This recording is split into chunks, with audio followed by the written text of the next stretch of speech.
football, baby. There we are, and here we are again on another loser lamenting Monday. Me and Chief Bobby in the car. How are you, Bobby?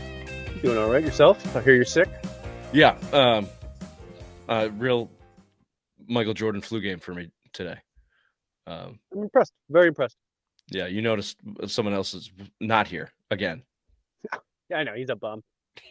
Late to the meeting before. Fucking can't show up here. Dr. Big Mac is one of the most useless humans I know. So he won't be joining us again this week to lament over another Patriots loss, which, if I'm being honest, I barely paid attention to. I know no one likes to hear about fantasy football, but I had a 13-1 juggernaut. That's all you could fucking talk about. They went down on Sunday. It was the most frustrating thing ever. I hate that sport of fantasy football.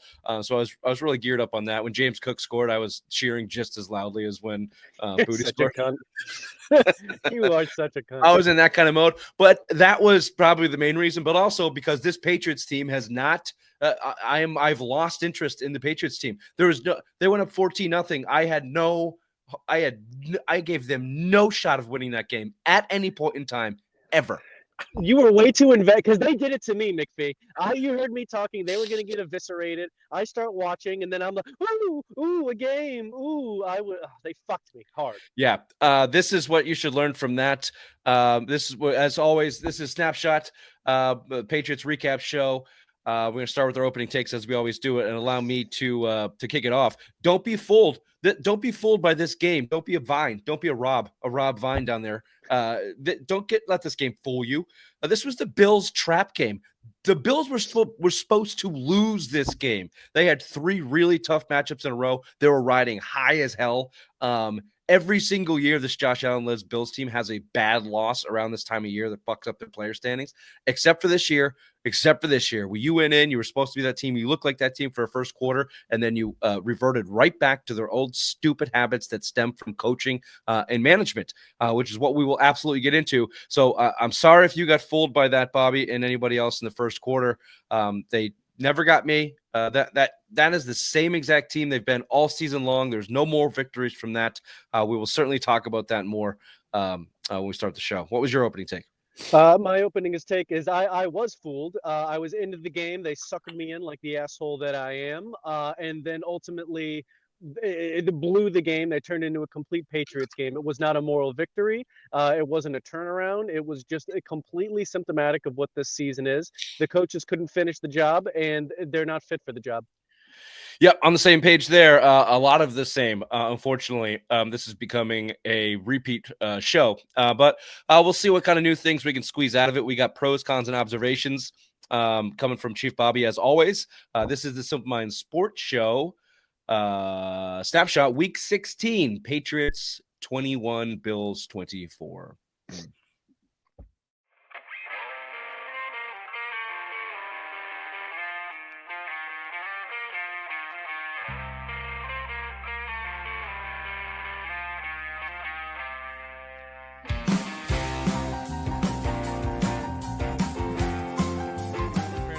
The Celtics are dumb front-running pussies. This is the same team they have been for 4 years running.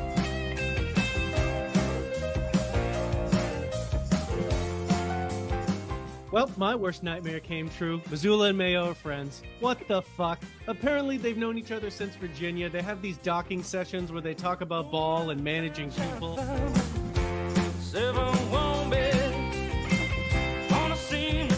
Vacation. I'm gonna quay all these. I'm gonna fucking watch them this week. Do you say quay?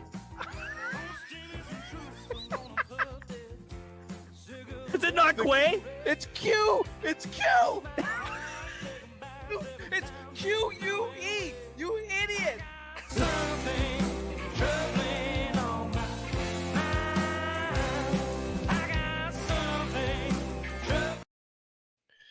All right, if you're watching on YouTube, you're welcome. No Dr. Big Mac today, so you can open your eyes. We're You're here. very welcome. And Yep. You don't have to avert your eyes to one portion of the screen. It's all good for you today. If you're listening on your preferred podcast platform, wherever you're listening or watching, rate, subscribe, review, tell your friends, as always, tell your mothers. And what you want to do is join the newsletter we got going on every week. All right. We throw that out. We've got all the blogs of the week. We've got all of our shows, the 3 segment shows that we bust out, this snapshot show. It's all in one place for you. We've got a behind the paywall blog that's just coming from that newsletter. We've got our top 5. This week is the top 5 Celtics trade rumors as we barrel into NBA trade rumor season. I didn't think the Celtics would be in these discussions considering they have the best roster in the league and brought them all back. But every fucking day there's a new kind of insane Celtics trade rumor out there. A lot of them in trading, including Porzingis, which I think might be the smart move. So, join us Thursday to talk more about that on a regular show, but also go to the newsletter. You can go to simplemindsports.com, join the newsletter, or click the link here in the bio or in the comment section. All right. Observation from Chief Bobby. He writes it, I read it, Ron Burgundy style. They came to play. In the bitter cold, they strapped up and surprised the Bills team in the first quarter who thought it was going to be a cakewalk. They had a good game plan, which translated to early success, jumping to a 14-point lead. Post-game comments back to the coaches. Drake Maye did so specifically, saying he feels like they are building something and that he is proud to be a Patriot. Good for you, Drake Maye. You're either too young and dumb to know that you're wrong, or you're a great liar and a wonderful leader, which may be the case, because I don't know if – no, this was after our show. T.C. McCarthy, the quarterback's coach, quite literally said, I believe Drake Maye may be the smartest guy in the building. In the entire building. I know. Yeah.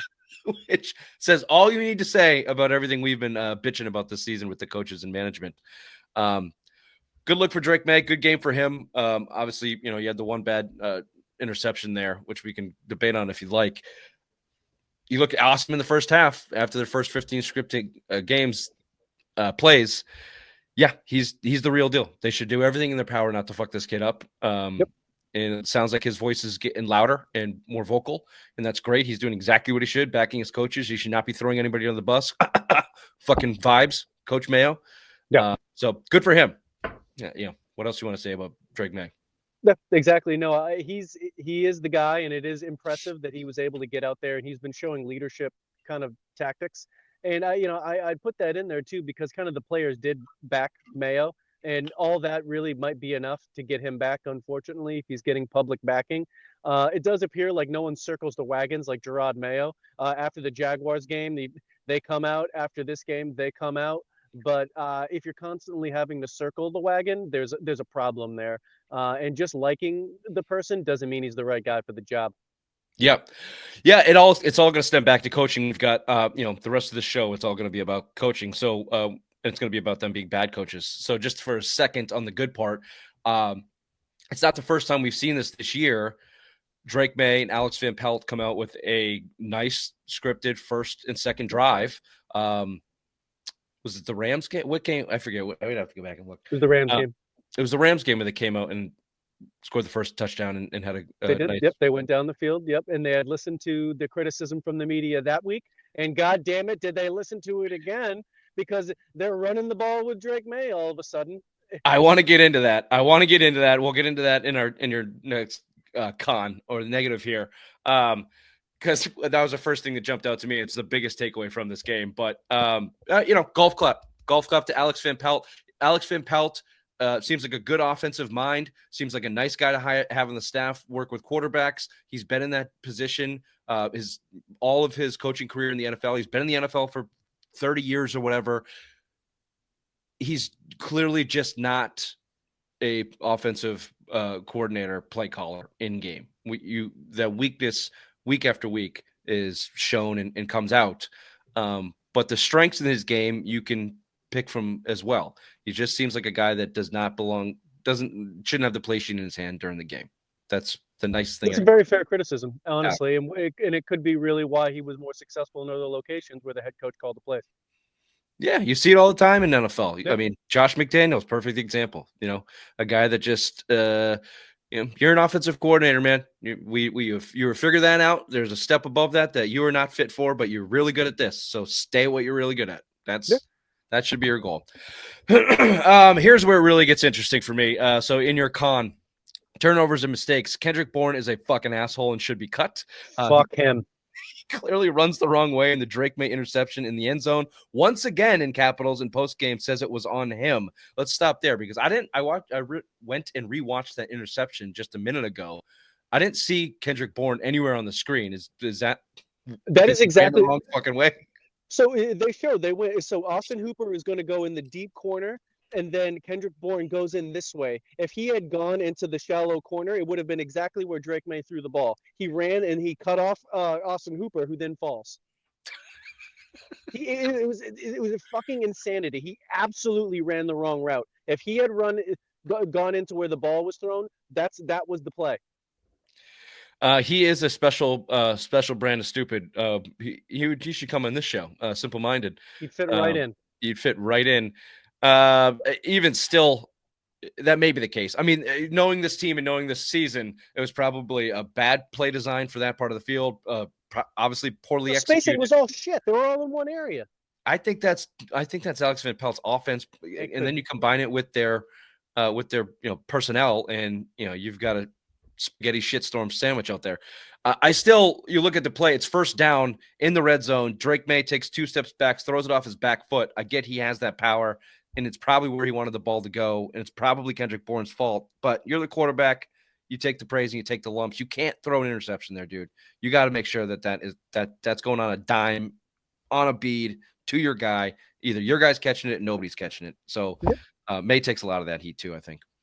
Yeah, sometimes he doesn't put the right amount. Either puts too much on the ball or not enough. He doesn't always get that right. Like, for example, with another turnover we'll talk about here. Yep. So awful screenplay, as you're talking about, as you just mentioned, on their own end. Maye, Jacob, Stevenson combined for that debacle. Ramadama not to be outdone with 2 fumbles, however. And we'll just keep going. Mapu, dumbass move to get tackled on the 1-yard line after his interception. It's the main reason for losing.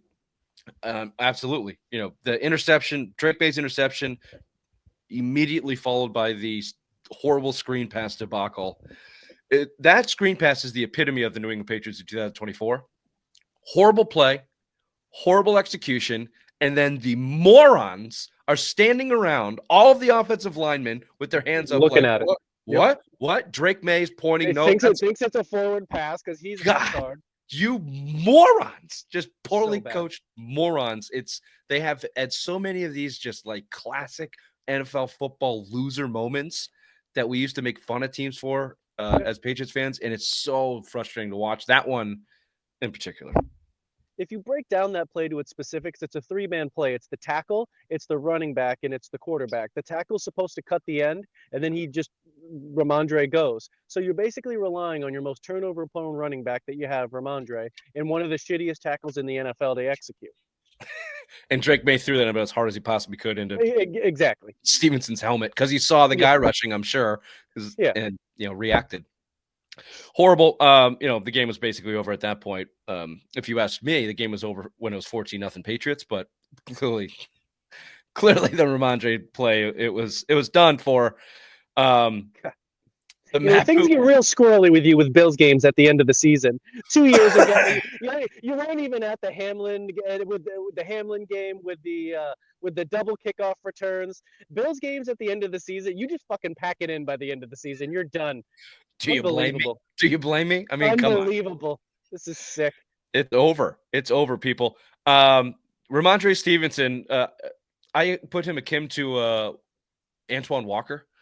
If you remember Antoine Walker days for the Boston Celtics, for every good play that he does, he's got 2 shitty things coming back at you.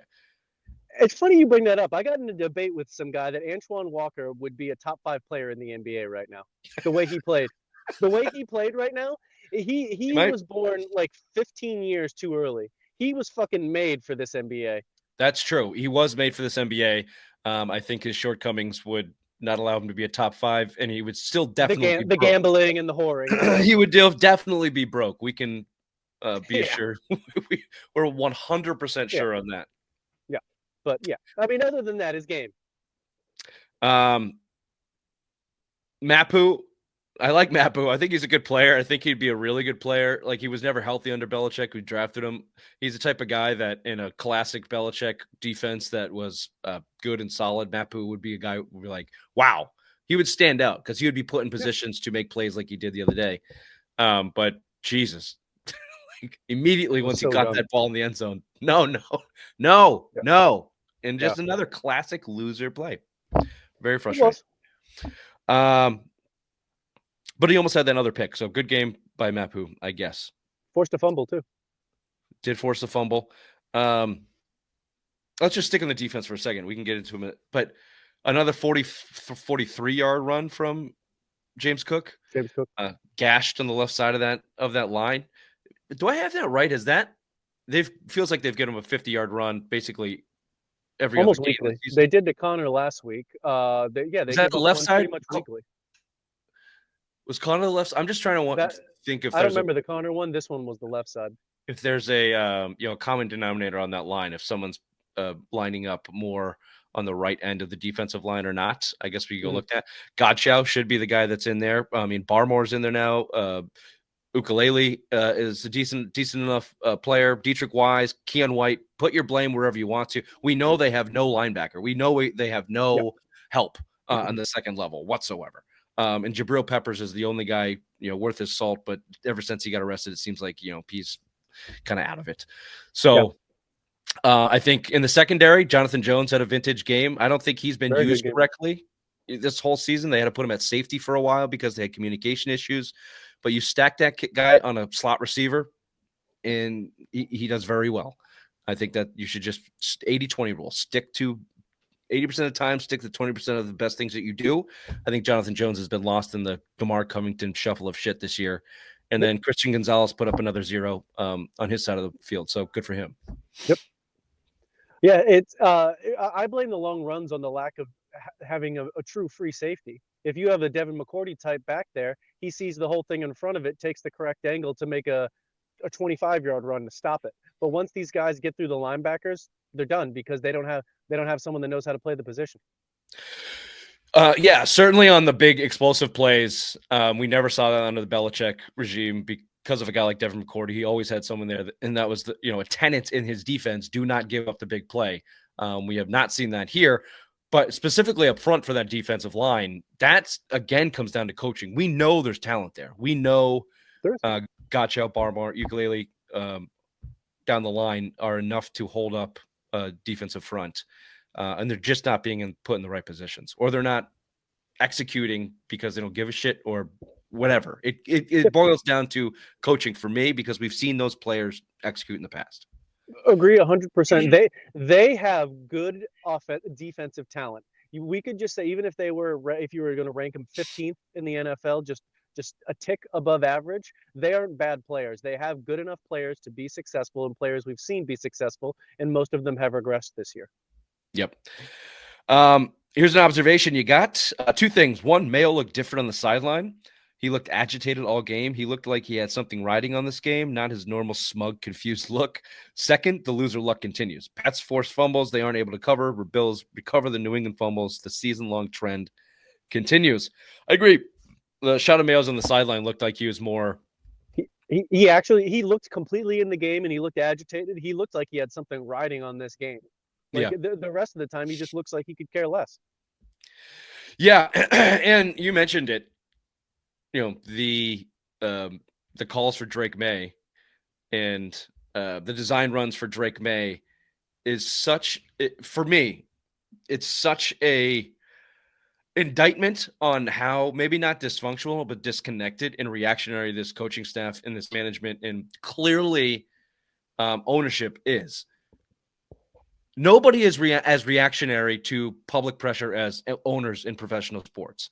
And very rarely do you see public pressure so distinctly align with on-field or on-court decisions made by teams the very next fucking week, which is what we saw this week with the Drake Maye rushes. And we've seen in past with Marcus Jones, with Drake Maye getting the start. Alex Van Pelt said for a long time that they're not going to start Drake Maye until he's ready.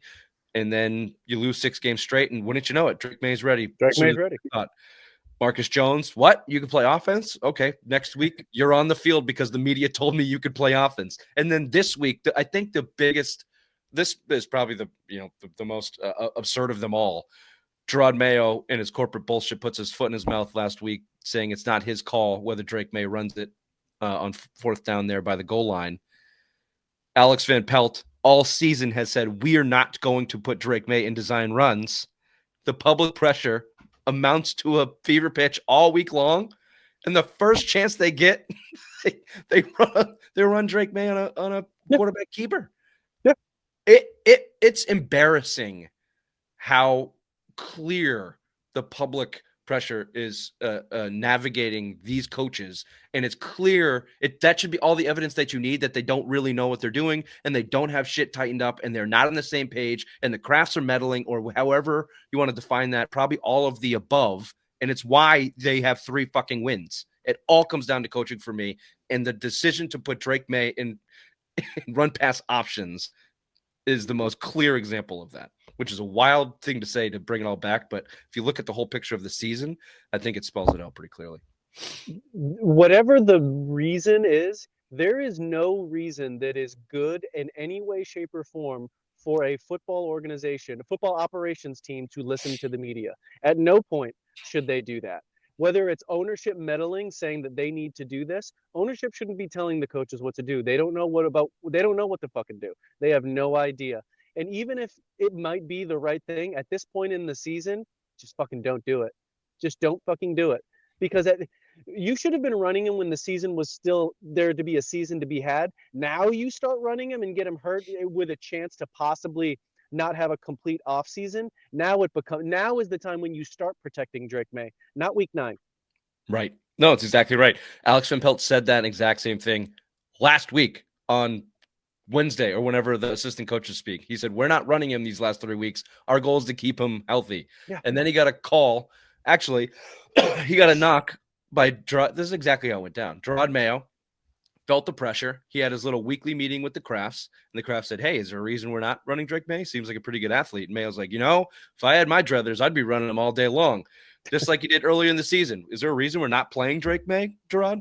I want to play Drake Maye week 1. Gerard Mayo is the corporate slime, fence-riding asshole that just will coast and coast and coast on other people's mistakes and take the other side of it. That is becoming more obvious to me week after week. That's how that went. Crafts asked him if they should do it. He said, I want to do it. The Crafts said, why don't you go tell Alex that you want him to put that into the office? Yeah. Gerard gets encouraged by the Crafts to go tell Alex Van Pelt what to do, even though he's not supposed to, because they had some bullshit agreement that he's not really the head coach. Alex is offensive head coach, and to leave him the fuck alone. But the Crafts meddle because Gerard wants him to, and now you have this, clown show. Dysfunction at its finest on display. And then when it comes to Gerard, they have that fake punt. There's a nice aggressive move. 3 wins. Again, we would have liked to see in week 9 in their own zone when they actually had a season to play for. But then he backs it up with not going for it on fourth down in the fourth quarter with 8 minutes to go, down 2 possessions, which inevitably screwed them. They didn't have enough time to come back. They did not. No consistency, no identity, which brings me to your last con. The coaches were unable to make that in-game adjustments needed to have sustained success throughout the game. As the game wore on, the Bills adjusted to what the Pats were doing. Bills come out at halftime, drive down the field, score a touchdown.